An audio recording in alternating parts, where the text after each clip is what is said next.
Hi friends, അപ്പോൾ mental ability എന്ന സെക്ഷനിലെ problems on mathematics science അഥവാ ഗണിത ചിഹ്നങ്ങൾ ഉപയോഗിച്ചുള്ള പ്രശ്നങ്ങൾ, അതിൽ ഒരു പ്രോബ്ലമാണ് നമ്മൾ ഡിസ്കസ് ചെയ്യുന്നത്. ക്വസ്റ്റ്യൻ ഏതാണെന്ന് നോക്കാം.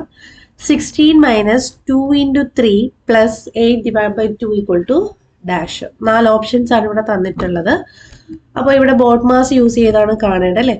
ബോർഡ് മാസിൽ നമുക്ക് ബ്രാക്കറ്റ് ഒന്നുമില്ല, ഇവിടെ ഓഫ് ഓപ്പറേഷൻ ഇല്ല. അപ്പം നമുക്ക് ഏത് മാത്രം നോക്കിയാൽ മതി? ഡി മാസ് നോക്കിയാൽ മതി. ഓക്കെ അല്ലേ. ഡി എന്ന് പറഞ്ഞാൽ ഡിവിഷൻ, എം എന്ന് വെച്ചാൽ മൾട്ടിപ്ലിക്കേഷൻ, എ എന്ന് വെച്ചാൽ അഡീഷൻ, എസ് എന്ന് പറഞ്ഞാൽ സബ്ട്രാക്ഷൻ. അപ്പം ആദ്യം ഇമ്പോർട്ടൻസ് നമുക്ക് തന്നിട്ടുള്ളതിൽ ആദ്യം ഇമ്പോർട്ടൻസ് കൊടുക്കേണ്ട ഓപ്പറേഷൻ എന്ന് പറഞ്ഞാൽ ഡിവിഷൻ ആണ്. അപ്പം നമ്മുടെ ക്വസ്റ്റ്യൻ ഇതായിരുന്നു, 16 minus 2 into 3 plus 8 divided by 2. അപ്പോൾ ആദ്യം ഡിവിഷൻ അല്ലേ ചെയ്യേണ്ടത്. അപ്പം ഡിവിഷൻ ചെയ്ത് നോക്കാം. 8 ഡിവൈഡ് ബൈ 2 ചെയ്യുമ്പോൾ എത്ര കിട്ടും? 4 എന്ന് കിട്ടും അല്ലേ. അപ്പോൾ 16 മൈനസ് 2 ഇൻറ്റു 3 പ്ലസ് 4. ഇനി ഏതാ ചെയ്യേണ്ടത്? സബ്ട്രാക്ഷൻ ഉണ്ട്, മൾട്ടിപ്ലിക്കേഷൻ ഉണ്ട്, അഡീഷൻ ഉണ്ട്. അടുത്ത ഇമ്പോർട്ടൻസ് കൊടുക്കേണ്ട ഏതിനാ? മൾട്ടിപ്ലിക്കേഷൻ ആണ് അല്ലേ. അപ്പോൾ മൾട്ടിപ്ലിക്കേഷൻ നമുക്ക് ചെയ്ത് നോക്കാം. 16 മൈനസ് 2 ഇൻറ്റു 3 ചെയ്യുമ്പോൾ എത്ര കിട്ടും? 6 എന്ന് കിട്ടും അല്ലേ, പ്ലസ് 4.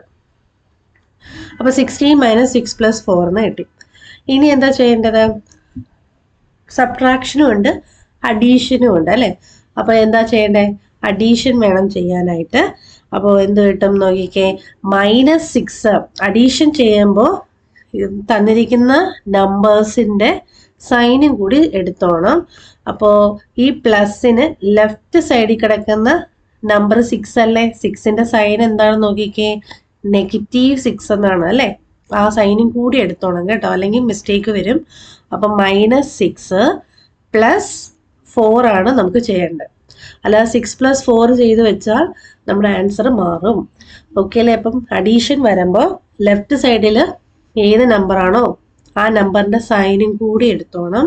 അപ്പം -6 പ്ലസ് 4ൻ്റെ ആൻസർ എന്തായിരിക്കും വരിക? അത് ഇൻറ്റിജർ എന്ന് പറയുന്ന റൂൾ അപ്ലൈ ചെയ്താണ് നമ്മൾ ചെയ്യുന്നത്. അപ്പോൾ ഇത്രയേ ഉള്ളൂ, വേറെ ഒന്നുമല്ല.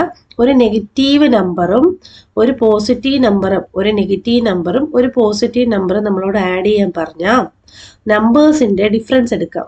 ഈ രണ്ട് നമ്പറിൻ്റെ ഡിഫറൻസ് എത്രയാണ്? 2 അല്ലേ. ഓക്കെ, 6ഉം 4ഉം തമ്മിലുള്ള വ്യത്യാസം എത്രയാണ്? 2. ഇനി ഇതിൽ വലിയ നമ്പർ ആരാണ്? 6 ആണോ 4 ആണോ? 6 ആണ് അല്ലേ. 6ന്റെ സൈൻ എന്താ ഇവിടെ? നെഗറ്റീവ് അല്ലേ. അപ്പോൾ എപ്പോഴും വലിയ നമ്പറിൻ്റെ സൈനെ നിങ്ങൾ എന്ത് ചെയ്യാവോ? കൊടുക്കാവോ. അപ്പോൾ ഒരു നെഗറ്റീവ് നമ്പറും ഒരു പോസിറ്റീവ് നമ്പറും തമ്മിൽ ഏതായാലും, ഏത് നമ്പർ തന്നാലും, എത്ര വലിയ നമ്പർ ആയിരുന്നാലും ഒരു നെഗറ്റീവും ഒരു പോസിറ്റീവും ആണ് ആഡ് ചെയ്യാൻ പറയണമെങ്കിൽ ആ നമ്പേഴ്സുകളുടെ വ്യത്യാസം എടുത്തിട്ട് ഏറ്റവും വലിയ നമ്പർ ഏതാണോ ആ നമ്പറിൻ്റെ സൈൻ വേണം കൊടുക്കാൻ. ക്ലിയർ അല്ലേ. അപ്പോൾ അതനുസരിച്ച് നമുക്ക് ആൻസർ എന്ത് കിട്ടും? -6 പ്ലസ് 4 -2 എന്ന് കിട്ടും.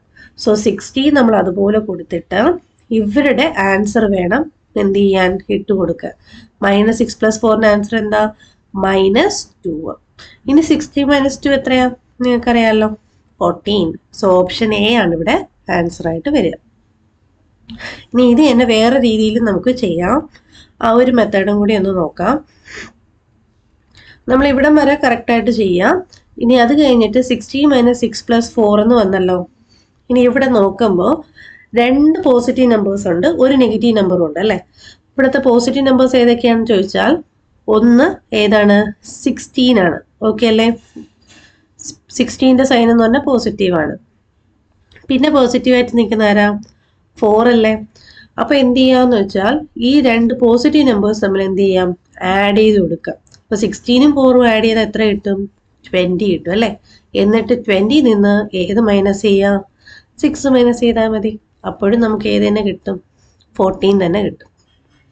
അപ്പം ഇങ്ങനെയും ചെയ്യാം, ഈ രീതിയിലും ചെയ്യാം. അപ്പം ഇങ്ങനെ ചെയ്യുവാണെങ്കിൽ നമുക്ക് ഇൻറ്റിജേഴ്സിൻ്റെ റൂളൊന്നും ഇവിടെ വേണ്ട, അല്ലാതെ തന്നെ ചെയ്യും. ക്ലിയർ അല്ലേ. അപ്പം നിങ്ങൾക്ക് ഇഷ്ടപ്പെട്ടാൽ ലൈക്ക് ചെയ്യുക, ഷെയർ ചെയ്യുക, സബ്സ്ക്രൈബ് ചെയ്യുക. Thank you.